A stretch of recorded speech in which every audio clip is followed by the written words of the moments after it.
जय श्री कृष्ण। आज हम पढ़ेंगे श्री गर्ग संहिता के गोलोकखंड का 20वां अध्याय, जिसमें दुर्वासा द्वारा भगवान की माया का एवं गोलोक में श्री कृष्ण का दर्शन तथा श्री नंद नंदन स्तोत्र।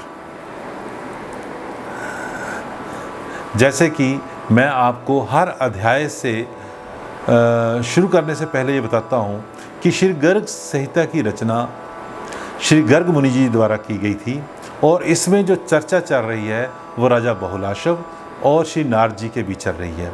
अब श्री नारद जी इस अध्याय में आगे क्या कह रहे हैं वो सुनिए।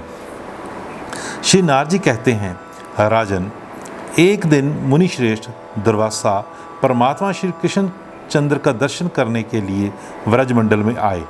उन्होंने कालिंदी के निकट पवित्र वालुकाम्य पुलिन के रमणीय स्थल में महावन के समीप श्री कृष्ण को निकट से देखा।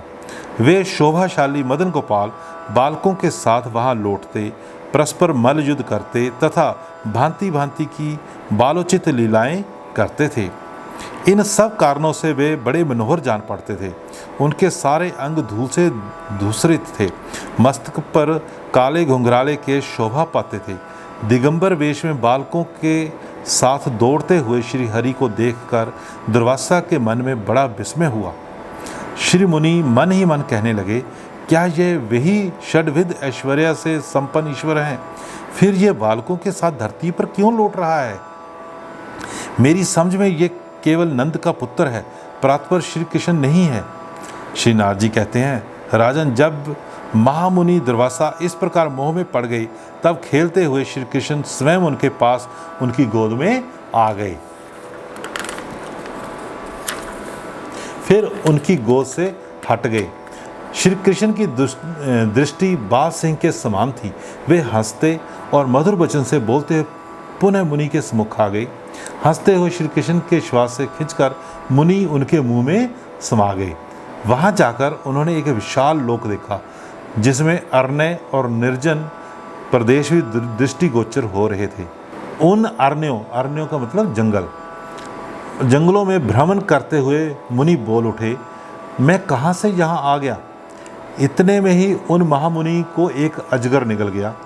उसके पेट में पहुँचने पर मुनि ने वहाँ सातों लोकों और पातालों सहित समूचे ब्रह्मांड का दर्शन किया। उसके दीपों में भ्रमण करते हुए दुर्वासा मुनि एक श्वेत पर्वत पर ठहर गए।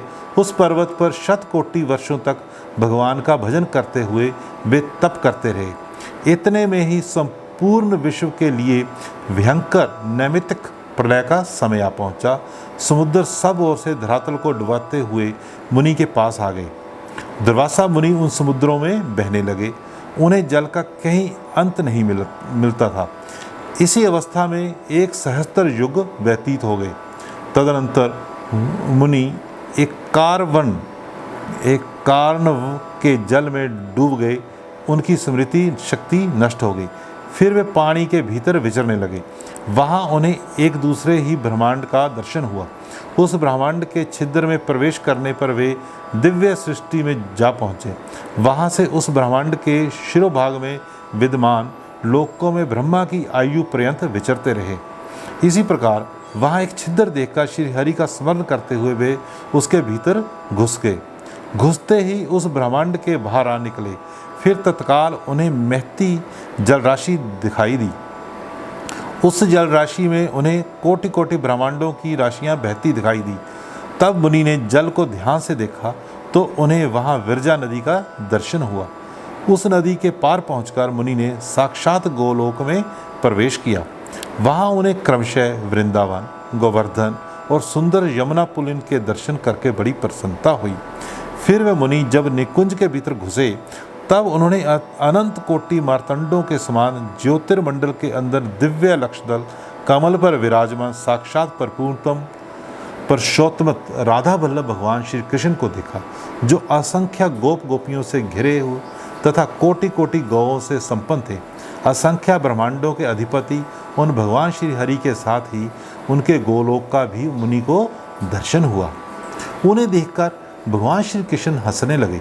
हंसते समय उनके श्वास से खींचकर दुर्वासा मुनि उनके मुंह के भीतर पहुंच गए। उस मुख से पुनः बाहर निकलने पर उन्होंने उन्हीं बाल रूपधारी श्री नंद नंदन को देखा जो कालिंदी के निकटवर्ती पुण्य वालुका में रमण स्थली में बालकों के साथ विचर रहे थे।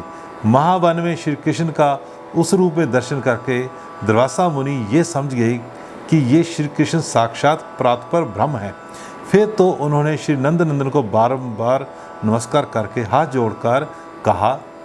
श्री मुनि बोले, जिसके नेत्र नूतन विकसित शतदल कमल के समान विशाल हैं, अधर बिंबाफल की अरुणिमा को तिरस्कृत करने वाले हैं तथा श्री अंग सजल जलधर की श्याम मनोहर कांति को छीने लेते हैं, जिनके मुख पर मंद मुस्कान की दिव्य छटा छा रही है तथा जो सुंदर मधुर मंदगति से चल रहे हैं, उन बाल्यावस्था से विलसित मनोज्ञ श्री नंद नंदन को मैं मन से प्रणाम करता हूँ, जिनके चरणों में मंजीर और नुपुर झंकृत हो रहे हैं और कटी में खनखनाती हुई नूतन रतन निर्मित कांची में करधनी शोभा दे रही है, जो भगनखा से युक्त यंत्र समुदाय तथा सुंदर कंठार से सुशोभित हैं, जिनके भाल देश में दृष्टि जनित पीड़ा हर लेने वाली कज्जल की वेंदी शोभा दे रही है तथा जो कालिंदी नंदिनी के तट पर बलोचित क्रीड़ा में संलग्न है,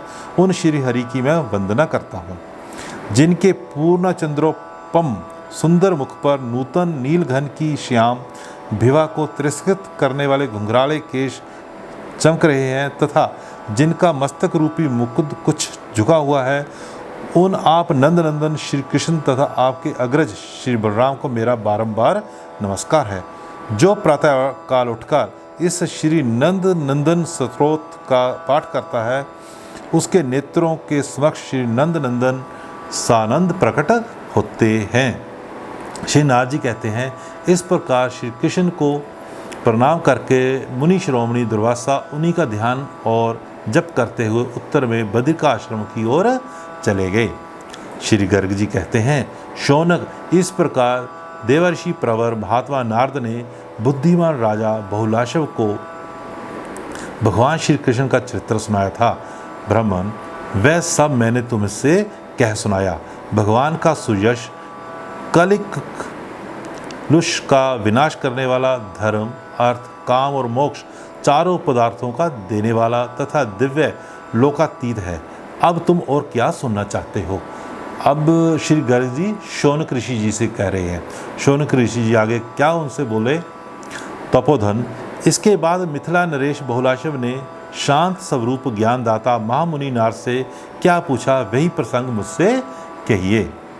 श्री गर्ग जी कहते हैं, शौनक, ज्ञानदाता नारद जी को नमस्कार करके मानदाता मैथिली नरेश ने पुनः उनसे श्री कृष्ण चित्र के विषय में जो मंगल का धाम है प्रश्न किया। श्री बहुलाशव ने पूछा, प्रभु, परमानंद विग्रह साक्षात भगवान श्री कृष्ण ने इसके बाद और कौन कौन सी विचित्र लीलाएं की, यह मुझे बताइए। पूर्व के अवतारों द्वारा भी मंगलमय चरित्र संपादित हुए हैं, इस श्री कृष्ण अवतार के द्वारा इसके बाद और कौन कौन से पवित्र चरित्र किए गए, ये सब मुझे बताइए। अब श्रीनाथ जी ने आगे कहा राजा बहुलाशव से, राजन, तुम्हें अनेक साधुवाद है, क्योंकि तुमने श्री हरि के मंगलमय चरित्र के विषय में प्रश्न किया है। वृंदावन में जो उनकी यशोवर्धक लीलाएं हुई हैं, उनका मैं वर्णन करूँगा। यह गोलोक खंड अत्यंत गोपनीय और परम अद्भुत है। गोलोक के रास मंडल में साक्षात श्री कृष्ण ने इसका वर्णन किया था।